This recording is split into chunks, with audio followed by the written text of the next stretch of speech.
Kisah horor kali ini akan menyentuh sisi psikologis kamu. Jadi siapkan diri, klik tombol subscribe, dan bunyikan loncengnya. Jika udah siap mental, ayo kita ke ceritanya.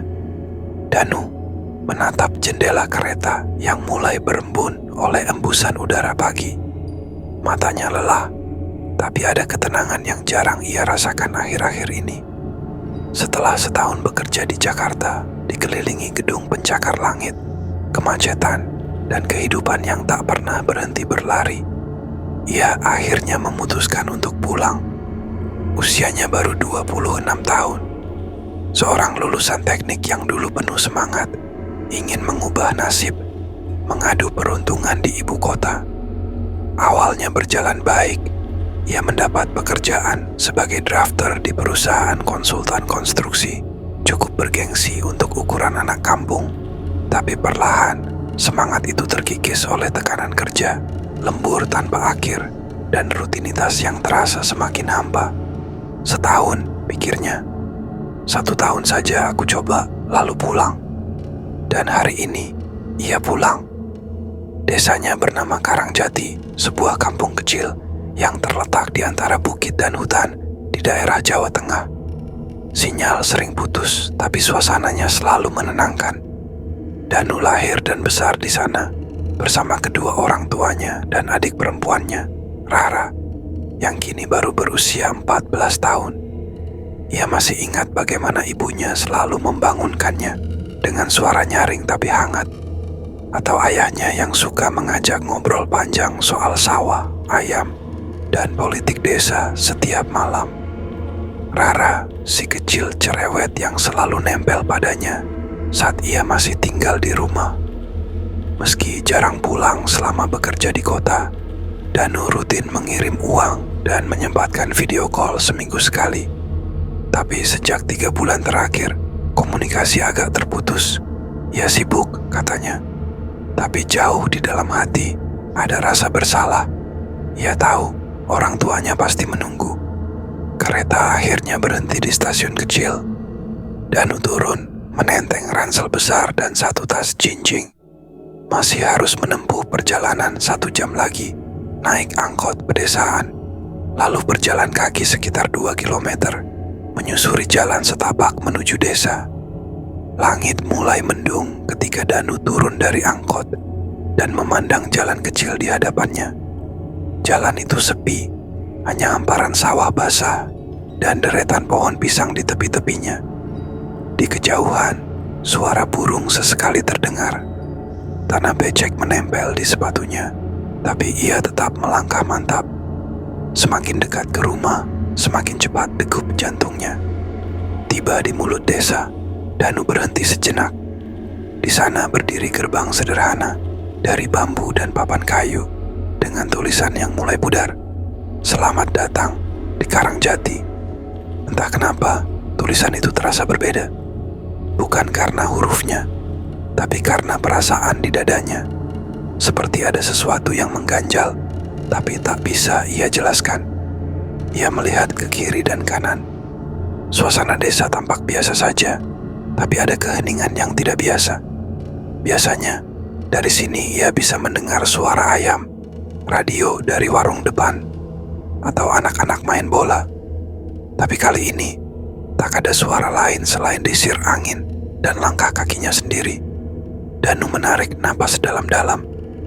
Ya, mungkin lagi sepi aja, gumamnya pelan. Ia kembali melangkah, menyusuri jalan desa yang ia hafal luar kepala. Pohon jambu di samping rumah Pak Lurah, kolam lele milik Bu Mira, dan warung kecil tempat ia biasa beli es lilin sewaktu kecil. Semuanya masih ada, tapi ada sesuatu yang tetap terasa berbeda. Entah itu warna cat rumah yang tampak lebih pudar, atau pagar rumah yang seolah tak pernah dibuka selama berbulan-bulan.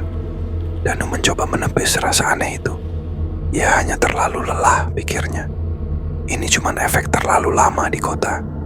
Yang penting, sebentar lagi sampai, ujarnya sambil tersenyum tipis. Dan benar, di ujung tikungan itu terlihat rumah lamanya. Rumah papan sederhana bercat putih dengan halaman kecil dan satu pohon mangga tua di sampingnya. Jantung Danu berdebar. Ia mempercepat langkahnya, membayangkan ibunya akan keluar dan memeluknya seperti dulu. Ayahnya akan tertawa melihat rambut Danu yang mulai panjang. Rara mungkin akan teriak senang, lalu memeluk erat kakaknya itu. Danu berdiri di depan pagar rumah. Tangannya gemetar sedikit saat mengetuknya. Tok, tok, tok. Tak lama, suara langkah kaki terdengar dari dalam. Pintu rumah terbuka. Dan saat itu, untuk pertama kalinya, Danu merasa benar-benar asing di rumahnya sendiri. Danu menatap wajah wanita paruh baya di hadapannya, ibunya. Atau seharusnya adalah ibunya. Tapi dari ekspresi bingung di wajah wanita itu, Danu tahu sesuatu tidak beres. "Ibu, ini aku Danu," ucapnya pelan. Wanita itu mengerutkan dahi. Di balik tubuhnya, seorang pria tua berdiri, ayah Danu. Ia juga menatap Danu dengan sorot mata, bingung, curiga. "Maaf mas, Anda siapa ya?" tanya wanita itu hati-hati. "Bu, ini aku, anakmu, Danu. Aku baru pulang dari Jakarta." Ayah Danu melangkah maju. "Kami tidak punya anak laki-laki.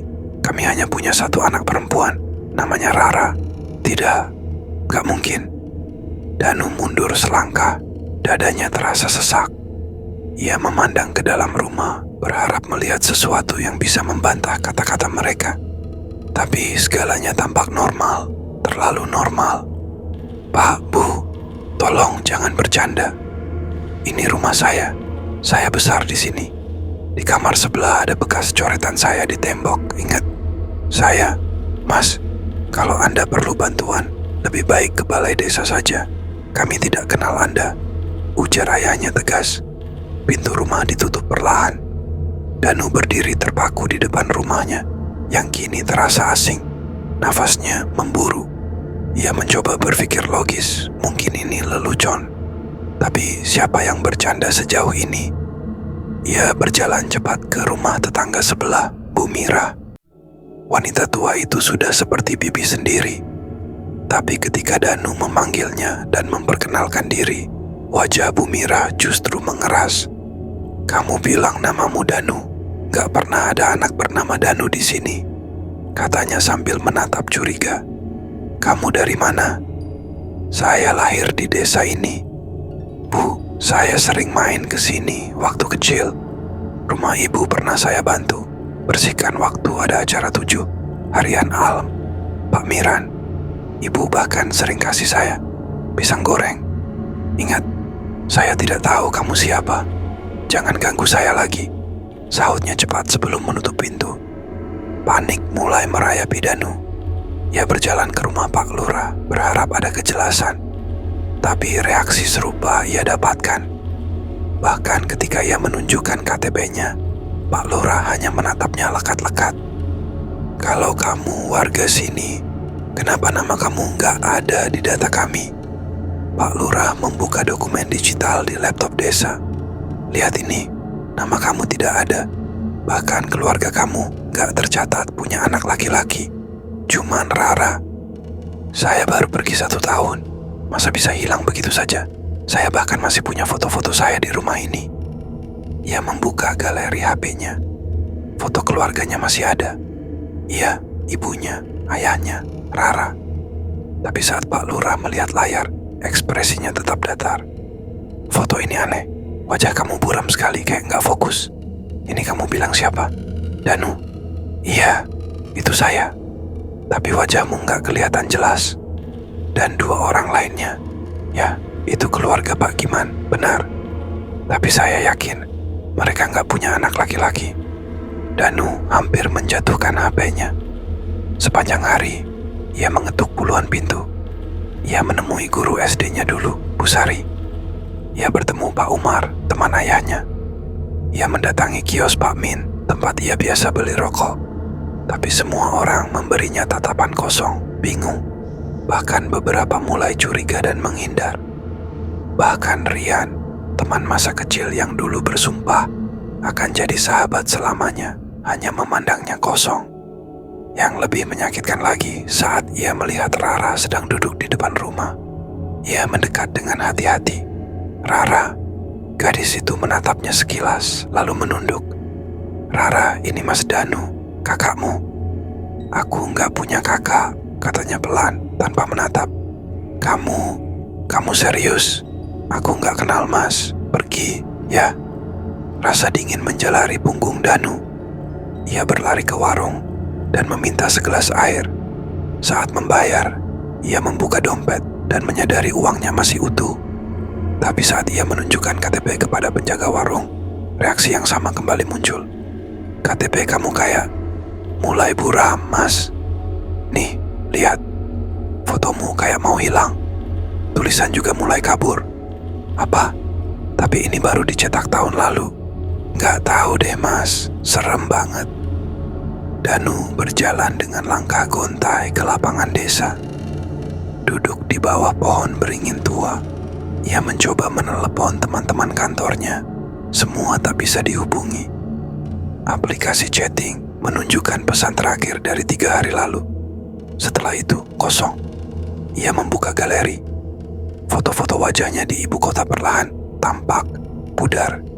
Semakin dilihat, semakin buram. Seolah dirinya sedang menghilang. Malam pun tiba. Danu tidak tahu harus kemana. Ia menginap di surau kosong dekat lapangan. Tapi rasa takut, bingung, dan marah bercampur menjadi satu. Besok, ia akan coba ke kantor kelurahan. Mungkin aja laptop Pak Lurah tadi di rumah lagi error. Besoknya, dia pun menuju kantor kelurahan. Seorang pegawai perempuan menyambutnya dengan senyum ramah. Saya butuh mengecek data saya di sistem kependudukan, kata Danu dengan suara sedikit gemetar. Boleh, bisa saya lihat KTP-nya? Danu menyerahkan KTP elektroniknya. Pegawai itu memindainya dengan alat pembaca. Beberapa detik kemudian, alisnya mengernyit. Maaf, Mas. Nama ini tidak muncul di sistem. Danu mendekat. Mustahil, coba cek manual. Nama saya Danu Prasetyo. Lahir 6 Maret 1991. Alamatnya di Jalan Dahlia, RT 03. Masih terdaftar kan? Pegawai itu mencoba mencari secara manual di komputer. Setelah beberapa klik, dia menggeleng. Nggak ada, Mas. Nama itu nggak ada di database kami. Mungkin ini salah data dari pusat atau KTP palsu. KTP palsu. Danu hampir tertawa, tapi yang keluar hanya napas pendek yang patah. Coba lihat kartu keluarga. Kakak atas nama Giman Sutarto, kepala keluarga. Saya anak pertamanya. Wanita itu kembali mencari. Setelah beberapa menit, dia mengangkat kepala. Ada nama Giman Sutarto, istri, Ibu Sulastri. Anak, 1, Rara Sutarto. Tidak tercatat anak laki-laki. Danu terduduk. Lututnya tak sanggup menopang tubuhnya lagi. Semua data tentang dirinya lenyap. Mbak, saya yakin saya bukan orang gila. Saya punya kenangan, saya punya foto, saya punya semua bukti. Tapi semua orang seolah wanita itu memandangnya penuh iba. Maaf ya, Pak. Kadang kalau stres, orang bisa merasa pernah tinggal di suatu tempat padahal tidak. Saya lahir di desa ini. Danu membentak, membuat beberapa orang di kantor menoleh. Dia mundur perlahan dari meja. Napasnya memburu. Dia keluar dari kantor itu dengan langkah gontai. Dunia telah berubah dan dia tidak tahu bagaimana caranya kembali ke tempat di mana dirinya dianggap ada. Sore mulai turun. Langit menggelap. Danu berdiri di pinggir jalan desa, memandangi orang-orang yang lewat. Semua wajah familiar, tapi tak satu pun menyapanya. Mereka seperti figuran dalam cerita hidup orang lain. Atau mungkin dialah figuran di cerita mereka. Dia menatap KTP-nya lagi. Kini ada sesuatu yang janggal. Huruf-huruf di kartu itu tampak sedikit pudar. Bukan seperti aus karena umur, tapi seperti menghilang. Perlahan, Danu merogoh saku celananya, mencari ponsel. Ketika dibuka, beberapa foto di galeri sudah mulai kabur. Wajah-wajah di dalamnya tidak fokus. seperti diburamkan. Dia membekap wajahnya. Ini bukan mimpi, ini nyata. Dan dia sendirian. Langit sudah gelap sempurna saat Danu tiba di tepi jalan utama desa. Lampu jalan redup, sesekali berkedip seperti tak yakin harus tetap menyala atau padam. Dia berdiri lama, hanya ditemani suara jangkrik dan langkahnya sendiri yang terasa makin berat. Langkah kakinya akhirnya membawanya ke sebuah bangunan kecil di pinggir desa yang dulu dijadikan kos-kosan oleh beberapa warga. Dia ingat dulu pernah menemani sepupunya menginap di sana. Danu berharap tempat itu masih ada dan pemiliknya masih sama. Bangunan itu masih berdiri. Danu mengetuk pintu utama dan seorang ibu berusia sekitar 50-an membukakan pintu. "Ibu ingat saya? Danu. Dulu pernah nginap di sini sama sepupu saya, Bimo." Ibu itu menggeleng. "Gak kenal, tapi kalau mau nginap ada kamar kosong." Danu tidak menawar, ia langsung mengangguk dan masuk. Kamar itu dingin dan sepi, hanya ada kasur tipis, meja kecil, dan cermin besar di dinding. "Bayarnya besok aja," kata si ibu sebelum menutup pintu. Danu mengangguk lemah, lalu duduk di pinggir kasur. Tiba-tiba, ia teringat satu hal. Koper. Ia berdiri cepat dan membuka pintu, melangkah ke halaman. Kosong. Tidak ada koper. Tidak ada tas selempang yang tadi menempel di bahunya. Ia menengok ke samping kanan dan kiri. Tak ada jejak apapun. Padahal dia ingat dengan sangat jelas koper itu ia bawa dari terminal. Bahkan saat dia menyeberang jalan, ia masih menggenggam erat gagang kopernya. Tas selempang itu berisi dompet, charger, dan buku catatan kecilnya. Sekarang hilang tanpa jejak, seolah tak pernah ada. Napasnya memburu. Ia kembali ke kamar dan menutup pintu dengan gemetar. Tangannya segera meraih ponsel dari saku. Ketika dibuka, layar menyala seperti biasa. Tapi saat membuka galeri, dunia seperti ikut runtuh. Foto-foto keluarganya yang tadi masih buram, sekarang benar-benar kosong. Bukan hanya buram, tapi seperti file rusak. Wajah-wajah itu hilang, bahkan dirinya tak muncul di satupun foto. Video call terakhirnya hanya menampilkan suara. Visualnya hitam, seolah video itu tidak pernah merekam wajah siapapun. Dengan gemetar, ia membuka kontak di HP-nya. Kontak dengan nama ibu, Rara, bahkan ayah. Semuanya lenyap, hilang. Perlahan ia menurunkan ponselnya dan merogoh dompet. Ia mengambil KTP-nya. Tulisan pada kartu itu mulai memudar. Bukan luntur karena air atau robek karena tergores, tapi seperti dihapus. Namanya kini hanya samar. Fotonya pun tinggal bayangan. Kabur. Seolah menolak dikenali. Tangannya bergetar hebat. Ia berdiri. Mata menatap lurus ke arah cermin di dinding. Sesosok pria berdiri di sana, tapi Danu mematung. Wajah di cermin itu tidak sepenuhnya asing, tapi juga bukan dirinya. Matanya kosong, bentuk rahangnya aneh, rambutnya terlihat lebih panjang. Seakan-akan cermin itu menampilkan versi dirinya yang berbeda. Atau bukan dirinya sama sekali. Ia melangkah pelan mendekati cermin. Semakin dekat, wajah itu semakin buram. Dan saat jaraknya tinggal satu langkah lagi, sosok di dalam cermin tidak lagi menggerakkan tubuhnya mengikuti gerak Danu. Cermin itu kini seperti layar, seperti portal, dan pria di dalamnya hanya menatap balik dengan tatapan kosong, tanpa gerakan, tanpa ekspresi. Danu berbisik pada pantulan itu, "Siapa kamu?" Tidak ada jawaban, tapi dalam diamnya Danu tahu itu bukan pantulan, itu bukan dirinya. Dan jika itu bukan dirinya, lalu dia siapa? Tiba-tiba semua kenangan terasa jauh. Nama sendiri terdengar asing. Wajah ibunya, adiknya, bahkan rumahnya, semua memburam. Ia mencoba memanggil nama Rara dalam hati, tapi suaranya terpantul hampa, tak ada makna. "Aku," bisiknya. Aku siapa? Dalam kamar kos itu, Danu berdiri sendirian, perlahan kehilangan segalanya. Tidak hanya orang-orang yang tak mengenalinya, dunia pun mulai ikut menghapusnya. Dan kini dirinya sendiri mulai ikut melupakan siapa sebenarnya dia.